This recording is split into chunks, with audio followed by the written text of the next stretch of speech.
Welcome students. YouTube channel पर राजकीय महिला महाविद्यालय की यूट्यूब चैनल पर एक बार फिर आपका स्वागत है।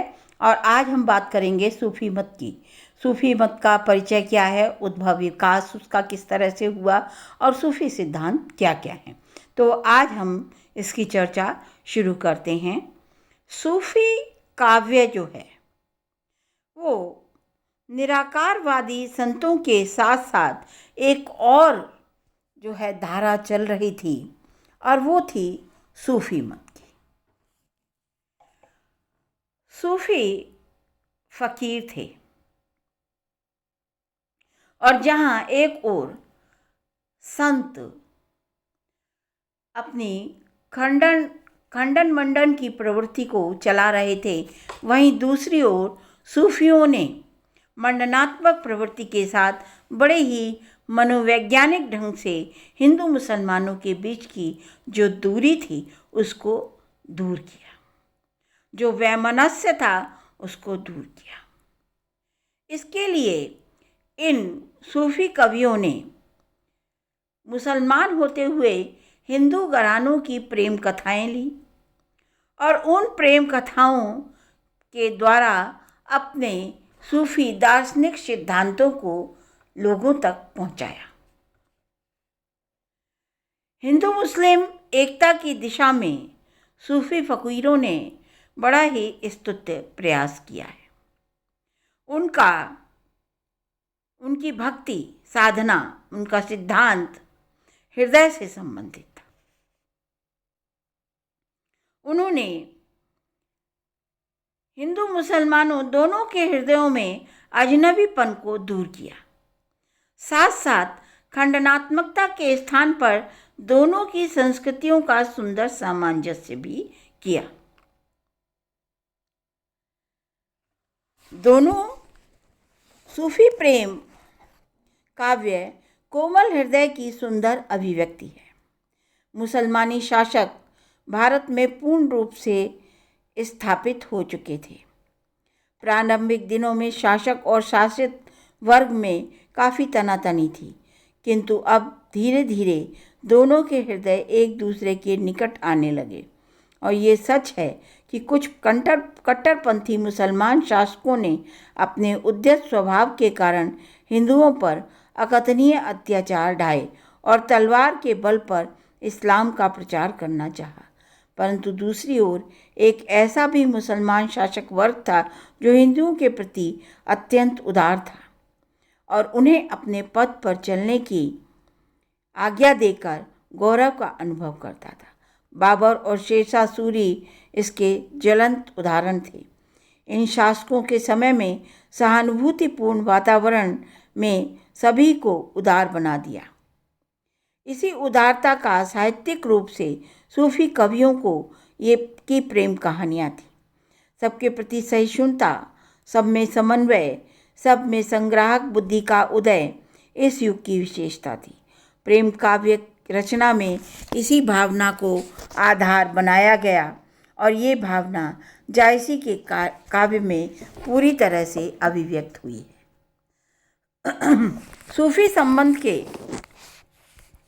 सूफी शब्द के उद्भव के विषय में, व्युत्पत्ति के विषय में विभिन्न विद्वानों के विभिन्न मत हैं।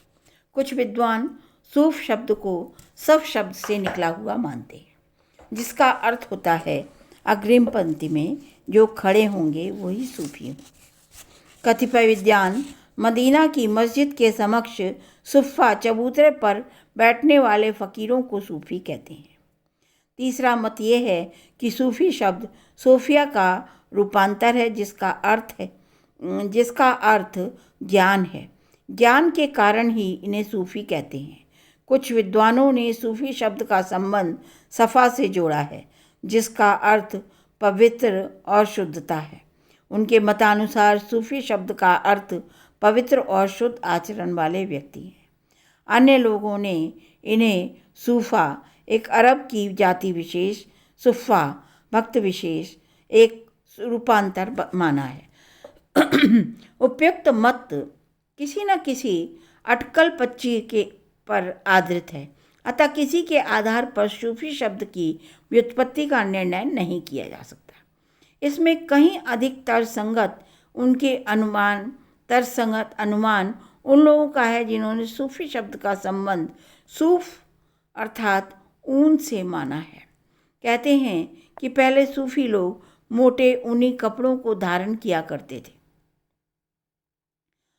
संभवतः उन कतिपय ईसाई संतों के अनुकरण में था जो संसार को त्याग कर सन्यासियों जैसा जीवन व्यतीत करते थे। इनका आचरण सीधा सादा और पवित्र था।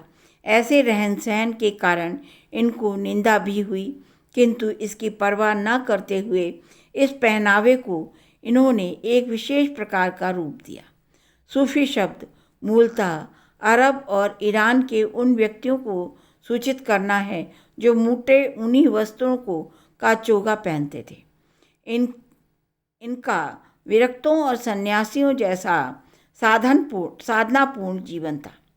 कदाचित इसी कारण से ये लोग मुस्लिम लोगों की अग्रिम पंक्ति में खड़े होने के अधिकारी भी थे। उद्भव और विकास की बात करते हैं।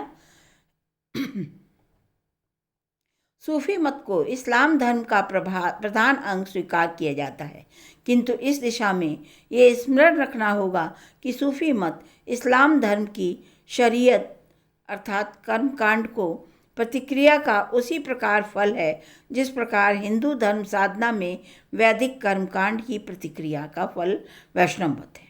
अनेक सूफियों ने अपने आप को हजरत मोहम्मद द्वारा प्रतिपादित धर्म से पृथक माना है, फिर भी उन पर उक्त धर्म का प्रभाव यत्किंचित मात्र में निश्चित रूप से देखा जा सकता है। वस्तुतः सूफी मत में ये चार प्रभाव इस्लाम की गुह्य विद्या, आर्यों का अद्वैतवाद, विशिष्टाद्वैतवाद, नव अफलातूनी मत एवं विचार स्वातंत्र स्पष्ट है। सूफी मत जीवन का एक क्रियात्मक धर्म और नियम है। इसमें किसी भी प्रकार की कट्टरता नहीं है। सूफी लोग उदार और मुलायम प्रकृति के थे। सूफी मत के स्वरूप के विषय में एक विद्वान ने लिखा है कि ईश्वर द्वारा पुरुष में व्यक्तित्व को समर्पित समाप्ति और ईश्वर की उद्बुद्धि का नाम तसव्वुफ है। ये एक प्रकार का रहस्यवाद है और आदर्शवाद से भिन्न है कि सूफी मत का आदम में बीज बपन हुआ, नूह में अंकुर जमा, इब्राहिम कली खिली, मूसा में मत में क्रमिक विकास के सम्यक बोध के लिए ऐतिहासिक आलोक में देख लेना आवश्यक है। मुसलमानों के पतन के पश्चात सूफी मत अपनी ओर खींचने लगे और ये आरंभिक सूफों का यूहन्ना मसीना का शिष्य कहने लगे। इस प्रकार से सूफी मत जो है, सूफी मत के विषय में बहुत सारे मत हैं। इन पर बुद्ध का भी प्रभाव पड़ा। गुरु शिष्य परंपरा विधान, मूर्तियों के खंडन और जन्मांतर के निरूपण के संबंध में मानी मत में जिस प्रकार विचारधारा को जन्म दिया, सूफी मत का दर्शन वही हो गया। सूफियों का स्वतंत्र मत जिंदी मानी मत अवशेष है। मानी मत की परिणति तब सब हो गई। मसीह के मन में यूनान पहुंचने पर उस समय अफलातून के दर्शन का प्रभाव पड़ा। सूफी मत के इतने विकास के उपरांत मोहम्मद साहब नबी के रूप में प्रकट हुए। उन्होंने कुरान को इल्हाम कहकर इस्लाम धर्म का प्रवर्तन किया। ईमान और दीन की अपेक्षा इस्लाम पर अधिक बल दिया। यही कारण है कि उन्हें पूर्ण रूपेण सूफी नहीं कहा जा सकता। उनकी भक्ति में प्रेम की भावना नहीं बल्कि दास्य भावना है। प्रेम और संगीत के अतिरिक्त सूफियों में के सभी लक्षण मोहम्मद साहब में पाए जाते हैं। अतः स्पष्ट है कि सूफी मत का पूर्ण विकास मोहम्मद साहब से पूर्व हो चुका था, किंतु कालांतर में इस्लाम के सीमित क्षेत्र में सूफी मत की प्रतिष्ठा मिली। यूनानियों के भारत के प्रवेश के साथ जब व्यापारिक संबंध बने तो मसीह मत भारतीय आध्यात्मिकता से प्रभावित हुआ और उसका प्रभाव सूफी मत पर पड़ा। भारत में सूफी मत का प्रचार अल जहूरी के आगमन काल 12वीं शताब्दी से होता है। इसके अनंतर विभिन्न संप्रदायों के रूप में सूफी मत का प्रचार भारत में हुआ। आईने अकबरी में सूफियों के 14 संप्रदायों का उल्लेख है, जिसमें कादरी संप्रदाय, सुहावर्दी संप्रदाय, नक्शबंदी और चिश्ती संप्रदाय उल्लेखनीय हैं। इन सब में प्रसिद्ध चिश्तिया संप्रदाय है। इस संप्रदाय में 7वीं पीढ़ी में ख्वाजा मोइनुद्दीन चिश्ती हैं, जिन्होंने भारत में सूफी मत का प्रचार किया। सूफी मत के सिद्धांत। सूफियों के में अनेक संप्रदाय प्रचलित हैं। इन्होंने धार्मिक और आध्यात्मिक सिद्धांतों के विषय में थोड़ा बहुत अंतर भी इनमें पाया जाता है, किंतु फिर भी सभी संप्रदाय ये स्वीकार करते हैं कि ईश्वर निर्विकार है। ईश्वर के साथ एकीकरण, प्रेम की पीर का उदय आवश्यक है। अहम भाव की समाप्ति ही साधना की सफलता की कुंजी है। आत्मसमर्पण से ईश्वर का साथ साथ साक्षात्कार संभव है। मनुष्य में जब इच्छाएं लुप्त हो जाती हैं तो वह ब्रह्म में मिल जाता है। यही कारण है कि अनहलक अहम ब्रह्मास्मि यही तसव्वुफ का चरमोत्कर्ष है और सूफी दर्शन की पराकाष्ठा है। ईश्वर के साथ तादात्म्य का एकमात्र उपकरण प्रेम है। इस्लाम के उदय के पूर्व ही सूफी मत का क्योंकि विकास हो चुका था, किंतु इस्लाम के धर्म के उदय के अनंतर ये मत बहुत कुछ घुल-मिल सा गया और साथ साथ अन्य मतों के सिद्धांतों का भी प्रभाव इस पर पड़ा। इसका परिणाम हुआ कि सूफी मत में कितने ही संप्रदाय अपने आप को इस्लाम से अलग थलग बनाए रहे। यही कारण है कि सूफी संप्रदायों का दर्शन पक्ष एक जैसा नहीं है। निम्नांकित पंक्तियों में इन संप्रदायों के सिद्धांतों को स्पष्ट किया गया है। सबसे पहले है ईश्वर। इसके संबंध में विभिन्न संप्रदायों की विभिन्न मान्यताएं हैं। इजारिया संप्रदाय एकेश्वरवाद का समर्थक है। दूधिया संप्रदाय, शुद्धूदिया संप्रदाय प्रतिबिंबवाद और सर्वात्मवाद को मानता है। बुर्जदिया संप्रदाय केवल ईश्वर को मानता है तथा संसार की समस्त वस्तुओं में उसकी झलक देखता है। ईश्वर संबंधी सूफियों का यही प्रधान एवं मान्य मत है। सूफी लोग किसी अन्य सत्ता को स्वीकार नहीं करते। सूफी प्रत्येक धर्म के प्रति सहानुभूतिशील हैं, क्योंकि इन्हें प्रत्येक धर्म में प्रकारांतर से ईश्वरीय सत्ता का आभास मिलता है। ईश्वर और जगत के संबंध में इनके विचार।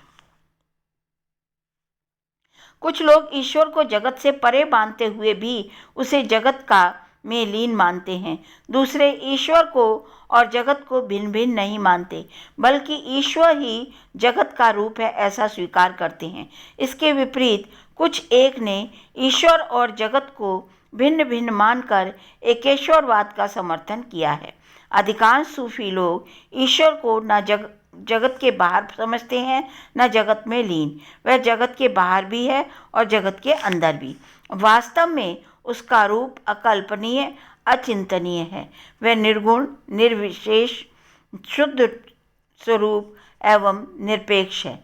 सूफियों के मतानुसार उस ईश्वर की प्रकृति में वनस्पति, पशु पक्षी, जीव आदि में अंग प्रत्यंग की छाया है। सूफी उसी सौंदर्य पर मुग्ध होकर मूल सौंदर्य के दर्शन करना चाहता है और उसी में लीन अपने आप को समझने लगता है। सृष्टि की उत्पत्ति। सूफियों के अनुसार सृष्टि की उत्पत्ति गूढ़ रहस्य को अभिव्यक्त करने के लिए सृष्टि रची है। जिली का कहना है अल्लाह चंद्रकांत मणि के रूप में था। षष्ठी की कामना से उसे अपने स्वच्छ स्वत्व पर दृष्टिपात किया और वह द्रवीभूत होकर पानी के रूप में हो गया, जिससे स्थूल द्रव्य फेन की भांति ऊपर आ गया। उसी से सप्त पृथ्वी की रचना की गई। उसमें सूक्ष्म तत्वों से सप्त लोक और फरिश्ते बने। अधिकांश सूफियों का यह विश्वास था कि ईश्वर ने सर्वप्रथम मोहम्मदीय आलोक की सृष्टि की। वह आलोक बीज के रूप में बदला। उसी से पृथ्वी, जल, वायु, अग्नि की उत्पत्ति हुई। फिर आकाश और तारे बने। तत्पश्चात सप्त भुवन, धातु, उद्भिज पदार्थ, जीव जंतु एवं मानव की रचना हुई। षष्ठी में मानव सर्वोपरि। मानव सृष्टि का सर्वश्रेष्ठ प्राणी है और इसमें ईश्वर के पूर्ण रूप की अभिव्यक्ति हुई है। मानव शरीर में जड़ अंश भी है और आध्यात्मिक अंश भी। नफस अर्थात जड़ आत्मा मनुष्य को पाप की ओर ले जाती है और रूह आत्मा की ईश्वरीय शक्ति का दर्शन हृदय से स्वच्छ दर्पण में कराती है। वह प्रीतम के साथ मिलन कराती है। नफस को मारना ही मानव का परम कर्तव्य है। पूर्ण मानव की मान्यता। पूर्ण मानव ईश्वर की एकमात्र अभिव्यक्ति है।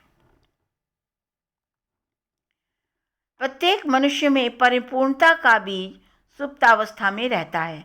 उसमें प्रस्फुटन की संभावना रहती है। मोहम्मद सर्वश्रेष्ठ पूर्ण मानव है और उनके ज्ञान का विशेष महत्व है। सूफी साधुओं के लिए सूफी मत में पीर या सद्गुरु की महत्ता अपार है। सूफियों में फना और बका को भी बढ़ावा दिया गया है। फना मानवीय गुणों का नाश है और बका ईश्वरीय गुणों की प्राप्ति है। साधना के सोपान। सूफी मत में साधना के सप्त सोपान माने गए हैं। ये सप्त सोपान अनुताप, आत्मसंयम, वैराग्य, दारिद्र्य, धैर्य, विश्वास, संतोष, प्रेम। इनमें से प्रेम सबसे बड़ी चीज है। प्रेम के अभाव में साधना में सिद्धि नितांत आवश्यक है। प्रेम के अभाव में साधना नहीं हो सकती। सप्त सोपानों की सिद्धि के लिए साधक में अतीन्द्रिय होकर आध्यात्मिक ज्ञान का उदय होता है। ईश्वर को 70,000 पदों के पीछे प्रकाशमान माना गया है। ये विभिन्न सोपानों से गुजरकर मानव अंधकार के पर्दों को छिन्न भिन्न करता हुआ प्रकाशमय पर्दों की ओर जाता है। इस साधना में मानवीय गुणों का ह्रास और ईश्वरीय गुणों का आविर्भाव होता है। इन सब सोपानों के अतिरिक्त सूफी मत में 4 उच्चतर सोपान भी स्वीकार किए गए हैं, जिन्हें मुकामात भी कहा गया है। पहला मुकाम है मार्फत, जहाँ मानव हृदय ईश्वर की उपलब्धि के रूप में धारण करता है, जिसे समाधि कहते हैं। आगे चलकर समाधि की दशा में वसल का अवसर प्राप्त होता है और यही दशा आत्मा परमात्मा के अभेद की सूचक है। हाल की 4 अवस्थाएं। हाल की 4 दशाएं हैं जो साधक को अपनी ओर निरपेक्ष होकर अपने आप को ईश्वर के प्रति समर्पित करने देती हैं। साधक की प्रथम अवस्था नासूत कहलाती है, जिसमें शरीयत का अनुसरण करता है। दूसरी दशा मलकत कहलाती है, जिसमें साधक तरीकत या उपासना की ओर प्रवृत्त होता है। तीसरी दशा जबरुत है, जहाँ वह आरिफ बन जाता है और चौथी दशा लाहूत है, जिसमें पहुंचकर उसे हकीकत की उपलब्धि अर्थात परम तत्व की उपलब्धि हो जाती है। शैतान। सूफी मत में शैतान की सत्ता स्वीकार की गई है। शैतान माया की तरह से है। शैतान साधक के मार्ग में व्याघात उत्पन्न करता है और सूफियों ने शैतान को हे न मानकर उसे श्रेयस्कर माना है, क्योंकि इसी से सच्ची परीक्षा होती है साधक की। शैतान द्वारा साधक की साधना में परिपक्वता आती है। पीर की महत्ता। सूफी मत में गुरु बड़ी मान्यता है। पीर या गुरु साधक को शैतान या शिकंजे से मुक्त करके उसे सिद्धि की ओर अग्रसर करता है। इनके यहाँ गुरु का अनुकरण भी श्रेयस्कर माना जाता है। पीर और औलिया की उपासना भी इनमें प्रचलित है। प्रेम। सूफी मत में प्रेम ईश्वर प्राप्ति का एकमात्र साधन है और ये प्रेम इश्क हकीकी के समकक्ष है, अलौकिक प्रेम के समकक्ष है, जो इश्क मिजाजी अर्थात लौकिक प्रेम से अलौकिक प्रेम की ओर उन्मुख होता है। ये प्रेम एक साथ निष्काम और निस्वार्थ है। इस प्रेम में हाल की दशा प्राप्त होती है जहाँ साधक बाह्य संसार को भूलकर एकमात्र अपने प्रियतम के रूप में लीन हो जाता है। सूफियों ने ईश्वर को पत्नी के रूप में और साधक को पति के रूप में स्वीकार किया है। साधक अपनी प्रियतमा के साथ हाथ से दिए गए मधुपान के लिए सदा ललायित रहता है, अतएव उनकी प्राप्ति के लिए नाना यत्न करता है। सूफी साधक के सामने ईश्वर एक देवी स्त्री के रूप में आता है। भारतीय प्रणय साधना में ईश्वर को पति और भक्त को पत्नी के रूप में कल्पना की गई है। यही दोनों में बहुत मौलिक अंतर है। कतिपय अन्य क्रियाएं। सूफी लोग अपनी उपासना में कतिपय अन्य क्रियाओं को भी अपनाते हैं, जिसमें नमाज, कुरान शरीफ का पारायण, चुने हुए भजनों का दैनिक पाठ, बाह्य क्रियाएं और आत्म विग्रह, चिंतन, माप जाप का संबंध आत्मा से, संयम से है। इन क्रियाओं के अतिरिक्त सूफियों का मजार की पूजा भी तथा तीर्थ यात्रा में विश्वास है। सो थैंक यू स्टूडेंट्स, ये हुआ सूफी मत का परिचय और अब हम आगे सूफी काव्य की प्रमुख प्रवृत्तियों पर प्रकाश डालेंगे।